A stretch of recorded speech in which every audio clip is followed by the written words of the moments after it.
Popped out my wheels. Huh. That's neat.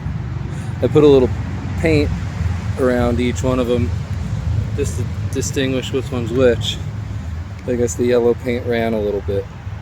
Neat. But these are literally wheels off of a set of old roller skates. They look like rentals. I got them secondhand for $6. So that's 2 full sets of wheels.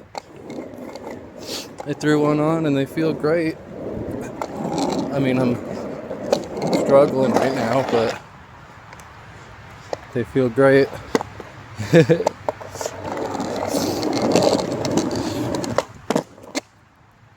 I'm trying to record and skate and hold my phone, you know? So not ideal. But either way, they look good on this board too. My old wheels are good, axolotls, but they were a little hard for street skating in my opinion, and they were wearing out. So I got those off the board, threw these on.